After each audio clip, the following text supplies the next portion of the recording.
A cancer journey sharing in the face of recurrence, breast cancer, to be presented by Irene Vasquez.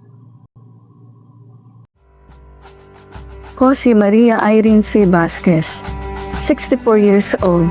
Na-diagnose ako noong 2018 ng breast cancer stage 2B. Nitong 2023 hanggang 2024, na-diagnose naman ako ng breast cancer recurrence stage 4. Kamusta ka na po?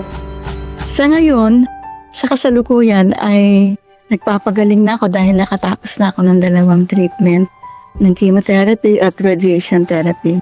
May mga home medicines ako na iniinom sa bahay. Ano po ang mga challenges na pinagdaanan niyo? Naisip ko noon, paano na walang panggastos.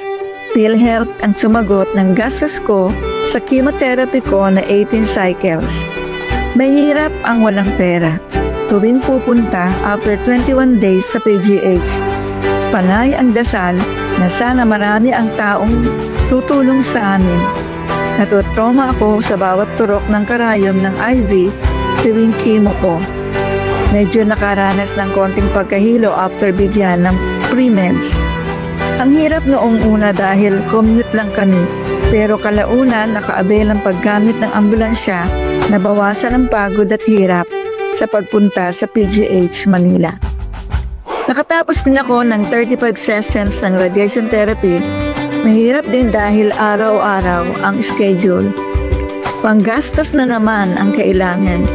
Lahat ng pwedeng lapitan para sa tulong pinansyal ng mga kamag-anak, kaibigan, ex-mayor, vice-mayor, ang mga dating eskwela. Natakot ako sa radiation therapy, hindi ko akalain na natapos ko ang 35 sessions na araw-araw. Paano niyo po nalagpasan yung mga challenges na yun? Palagi akong nagdarasal, humihingi ng awa na malampasan ang mga di magandang pakiramdam. Kayanin ng katawan ko ang epekto ng gamot, moral support sa pamilya na nagpapalakas ng loob ko, pakikipag-usap sa chat sa mga kaibigan at mga dating eskwela, kamag-anak.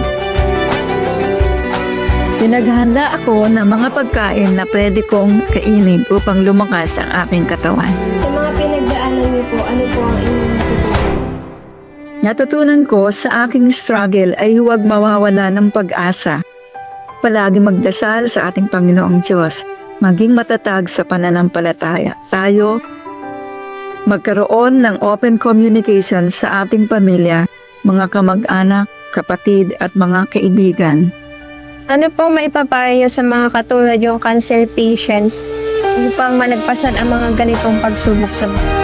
May papayo ko sa mga katulad kong cancer patient, humingi ng tulong sa ating Panginoong Diyos. Humingi din ng tulong pinansyal sa mga kaibigan, kamag-anak, hanggang din silang magbigay ng tulong pinansyal. Kung nakatapos na ng mga treatments, magpahinga, iwasan na ma-stress. Mahirap pero kakayanin pa rin. Manood ng mga masasayang panoorin, makipagbanding sa pamilya, kapatid, kaibigan at lahat ng mga may mabubuting kalooban. Galaw-galaw paminsan-minsan, mga ehersisyo na kayang gawin ng katawan, kumain ng susustansyang pagkain at higit sa lahat, magbasa ng Biblia bago matulog.